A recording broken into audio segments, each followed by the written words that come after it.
అండి ఇప్పుడు మనం గోంగూర పండుమిరపకాయలు టమాటా పచ్చడి చేసుకుందాం. ఎలాగో చూపిస్తాను. ఓకే, ముందుగా నూనె 2 గరిటెలు వేసుకున్నాము. కూర గరిటెలు, పెద్ద గరిటెతోటి. ఇప్పుడు కడిగి నిన్న 3 కట్టల గోంగూర అండి, అంటే అరకిలో అవుతుంది గోంగూర. అరకిలో శుభ్రంగా గోంగూర కలిసి కడిగి నిన్నంతా ఆరబెట్టాను, ఈరోజు ఆరబెట్టాను. తడి అంటూ ఏమీ లేదు. ఈ గోంగూర ఇప్పుడు మనం గిన్నె పెట్టేద్దాం. నూనె కావాలి.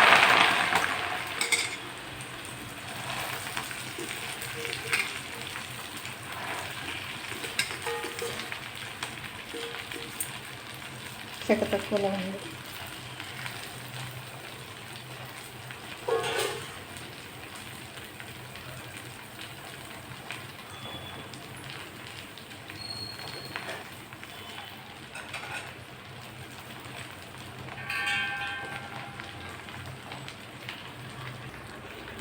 ఇలా మూత పెట్టి సన్నసెక్కమైన మగ్గిద్దాం. కిలోగా టమాటాలు తరిగి తీసుకొస్తా. అరకిలో టమాటాలు. ఇప్పుడు గోంగూర ఇలా మగ్గిందండి. ఇప్పుడు టమాటాలు వేసుకున్నాం.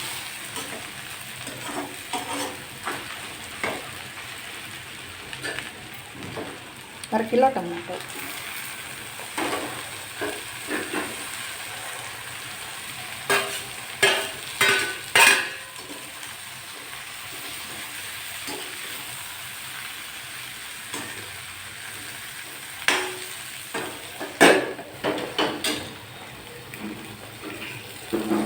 వేసి బాగా మగ్గాలి. ఈలోగా పండుమిరపకాయలు తరిగి పెట్టాం కదా, అరకిలో పండుమిరపకాయలు, అరకిలో మెత్తగా మిక్స్ చేసి దాన్ని వేసేస్తాం.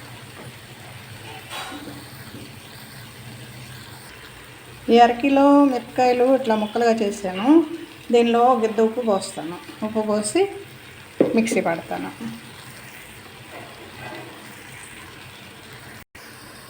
ఇప్పుడు అరకిలో టమాటాలు వేసాం కదా, ఇప్పుడు అరకిలో పండుమిరపకాయలు గిద్ద ఉప్పు వేసి మిక్సీ వేస్తాం. పండుమిరపకాయలు అది పోసేస్తాం. దాన్ని పోసి అడగంటకుండా సన్న సెకమైన బాగా ఉడికించుకోవాలి. ఇది ఉడికే లోపల చిన్నగాయలు ఒక 2 గడ్డలు ఒలిసి మెత్తగా కచ్చాపచ్చా వేయించి పెట్టుకోవాలి. కరివేపాకు, ఆవాలు రెడీ చేసుకోవాలి. మెంతిపిండి కూడా రెడీ చేసి పెట్టుకోవాలి. ఎంత 1 స్పూన్ మెంతిపొడి, తాలింపులోకి ఆవాలు, కరివేపాకు వేసుకున్నాం. ఇది బాగా సన్న సెకమైన బాగా ఉడకాలండి. ఇప్పుడు దీనిలో ఉప్పు వేసాము, గోంగూర వేసాము, టమాటాలు వేసాము, పండుమిరపకాయలు వేసాము. ఇది ఉడకాలి.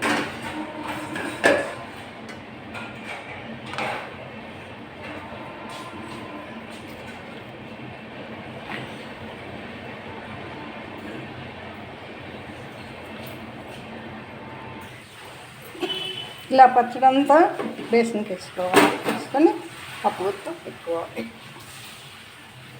లేదు చల్లారిన తర్వాత మిక్సీకైనా వేసుకోవచ్చు. పప్పు గుత్తనే మెదుపుకుంటే బాగుంటుంది టేస్ట్గా. ఇప్పుడు కొంచెం మెంతిపిండి వేస్తాను.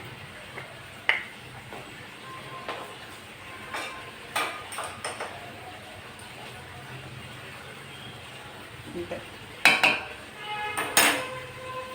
మెంతులు దూరగా వేయించి పొడి చేసి పెట్టుకున్నాను.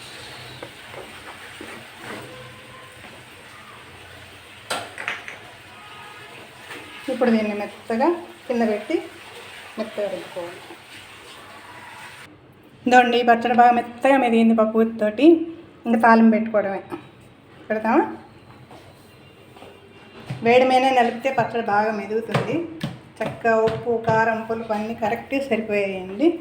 ఇప్పుడు మనం నూనె పోసుకొని స్టవ్ వెలిగించుకొని తాలింపు పెట్టుకోవాలి.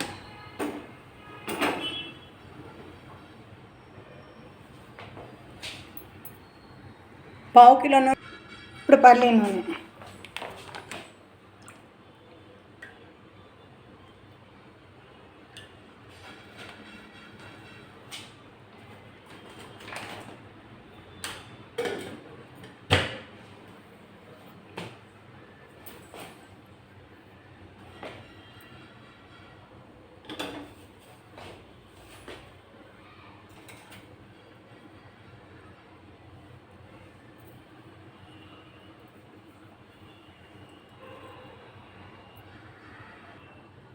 ఇదండి పావు కిలో నూనె పోసి బాగా పోపు పెట్టేసాను. ఆ పోపు దీనిలో పోసేసి బాగా కలిపేసాను. పచ్చడి బాగా రుచికరంగా ఉంటుంది. టమోటాలు, పండుమిరపకాయలు, గోంగూరతో పచ్చడి. చిన్నెల్లిపాయలు 2 గడ్డలు ఒలిసి వేసాను. 1 స్పూన్ ఆవాలు, 3 రెబ్బలు కరివేపాకు పచ్చడి వేస్తాను. ఇది పచ్చడి రెడీ. ఈ మిక్సీలో వేసుకునే అందువల్ల ఇలా చేసుకుంటే చాలా బాగుంటుంది. మీరు కూడా చేసుకోండి. టమాటా, పండుమిరపకాయలు, గోంగూర పచ్చడి. ఓకే. కొలతలు: అరకిలో పండుమిరపకాయలు, అరకిలో గోంగూర, అరకిలో టమాటాలు, 3 అరకిలోలు, 1 గిద్ద గ్లాసు ఉప్పు పోసాను. పండుమిరపకాయలు బాగా చిన్న చిన్న ముక్కలు చేసుకొని ఉప్పు పోసి మిక్సీ వేసేసాను. గోంగూర కొంచెం మగ్గిన తర్వాత టమాటాలు ముక్కలు చేసి పోసాను. తర్వాత ఈ పండుమిరపకాయలది కూడా వేసి బాగా వేగిన తర్వాత ఈ చల్లారిన తర్వాత కొంచెం చల్లారాక ఇలా కింద పెట్టుకొని బాగా పప్పు మెరిపితే ఇలా వచ్చింది. దీనిలో కరివేపాకు, ఆవాలు, నూనె, చిన్నెల్లిపాయలు నలగొట్టిన వేసి పోపు బాగా కాగిన తర్వాత దీనిలో పోసి ఇలా చేసాను. ఇది పచ్చడి రెడీ అయ్యింది. సీసాలో పెట్టుకొని జాగ్రత్త చేసుకుంటే ఎప్పుడు కావాలంటే అప్పుడు వేడి వేడి అన్నంలో వేసుకొని తినొచ్చు. మీరే చేసుకోండి అలాగా. ఓకే.